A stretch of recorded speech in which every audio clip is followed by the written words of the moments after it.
Is this thing on? What's good, YouTube? It's Josh with Amont, and this is my review of the Creality High CFS combo. Let's get into it. Well, let's sit down to some ground rules first. First things first, I'm going to be reviewing it off of the three things. One is easy use, the cost of printing, and is it user-friendly? I'm sure there's more, but I'm just going to be basing it off those few three. So, yeah. Starting with the CFS, I like how it has these latches here. You need to do 1, 2, and it just lifts up like this. And it also has a moisture seal, and then you have your desiccant compartment right here. I like that, but look what happens when we turn on the printer. Not only when we turn on the printer, we get a... I also forgot to mention that whenever you turn it on first few seconds, it's still getting the data from it. So that's why it doesn't show up and it's flashing red. That means it's a communication error. But you get your temperature and your humidity. You also get what type of CFS it is. You can also daisy chain them, which I find pretty cool. Now that our humidity has loaded, any second now, these spools will start cycling through to this buffer I have right here. I didn't really have enough Bowden tube to hardwire this thing to the printer. So, yes. Usability, with turning it on, well, now it's cycling, but usability, for starting it up and like setting it up, I'd say, you'd get like a 7 out of 10. I'd like to say 7 out of 10 for like unboxing and stuff. Only reason I wouldn't have given it more is because whenever you get it, this bed is strapped into the box with those stupid plastic, like the big beefy zip ties. They're super hard to cut and I just hate those. So 7 out of 10 for unboxing. Another thing that ties into use is this touchscreen here. This touchscreen, as you just saw, it folds out. And then you got your files right here. You got your printing files. Yeah, a USB drive. This is local. This is like stored on the printer's hard disk, so from the computer. And then you have your print history.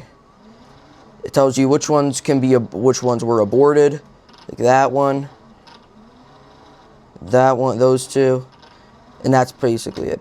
This is your filament runout sensor. This one is tied to this buffer, but this buffer is tied to the CFS, but it's tied to the printer, so it's basically the same thing. Right here's your filament control. You have your spool holder. I do not have my spool holder set up just because I have a shelf there. But you go on your top. This is your CFS. Extruder, unload, extruder, unload. So that's good. User interface. Doing good. This is your control. This is how you control your heated bed. You have your hot end. Your print speed. You can only do that during a print. Your fan speed. I'll do this for you. You can only hear it, right? Just get the mic towards it. That's there. Then you got a light you could turn on and off. Pretty cool.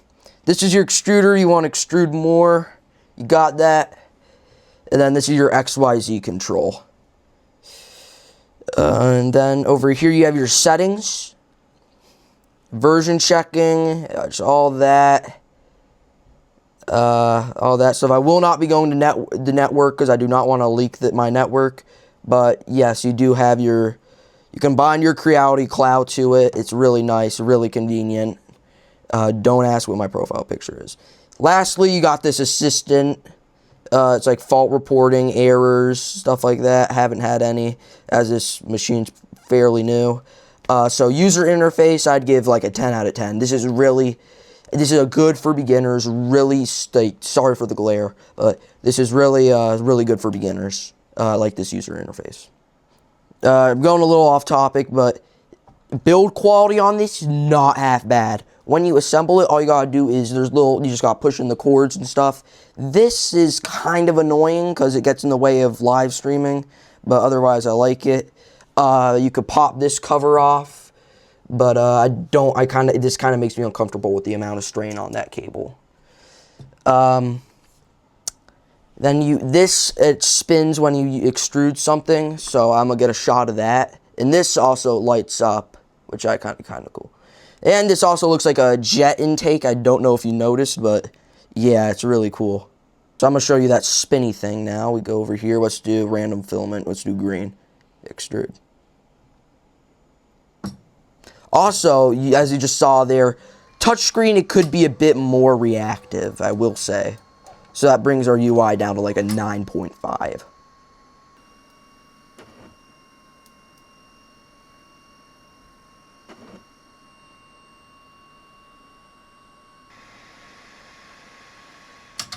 Ah! So as I just got jump scared by that thing shooting off into my setup, it also does the poops like any other multicolor printer. Bamboo Lab, it's notorious. But this is now notorious too. This poop deflector, it comes preloaded. I think it works 75% of the time. This works 100% of the time. I really like it. But it has good capacity, but it's just a lot of purge. Right next to the poop bin, we got this RFID. Creality, they sell the little spools that have the microchips in them. Just hold them up there, and yeah, it will automatically read them. You can assign them to a CFS slot. That's what I really like. Camera also comes with this privacy thing, so it just blurs it out really a lot. So that's kind of works. K1C is just enclosed, so it doesn't really have it. If we want to retract it, the cutter is what I want to talk about next, so I'll wait on that. So what that essentially just did is it slammed this little thing into the side. That's the cutter.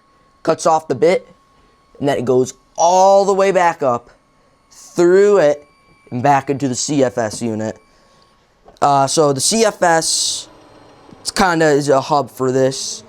So yeah, I don't know. I just thought of this. Can you put? I'm wondering if you could put a Y splitter to have a spool up here, a spool from there. So could do that. Don't know. Now maintenance on this thing is pretty straightforward. Just pop out one nut, two nut, and this shroud just comes off. I haven't had to do that yet, but yeah, comes with the standard unicorn nozzle. Assembly, it's literally just fastening the screws as I mentioned before, but as you can see, it fits on a desk. I have my CFS right here. I'm not sure. This is really not ideal actually to have it hard mounted to my desk using 3M, but hey, it's temporary. It's temporary. This does not come with filament drying, but they made up with it with the desiccant. But, hold on, I'm going to go get a spool, and I'm going to show you something really cool that happens when you load it. Alright, so when you load it, you just plop it in as any other, then you put it in here, and then it will try and find the RFID on the spool, which is pretty cool. It'll try and find it, then it'll run it through to here, just to check that everything's working. And, yeah. This spool I just put as green because it's primary what I see, but yeah. And maintenance on the CFS is pretty straightforward. Literally all you gotta do is there's under there no screws whatsoever, just bolt-ins. They come right out with these quick connects. It's really nice. And in order to release it, I kind of need two hands. I'll set up a phone stand. Alright, so this is on my other printer. It's not ideal because it won't fit on the phone stand, but in order to take it out, push in on this, then you just unwind it, really. Crap, I let go. But you just gotta take it out. Shouldn't be that much on it. Boom, bam. So you want to bind it.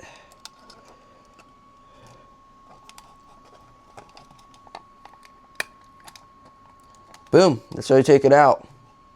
Now, compared to Bamboo Lab, this thing has a 256 by 2. I mean, the Bamboo Lab has a 256. My bad. Can my camera finally?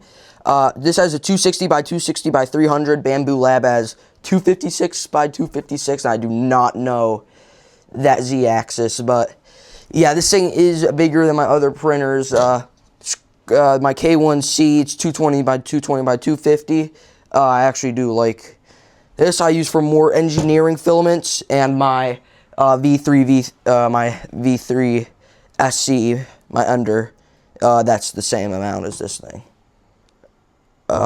Camera focus finally.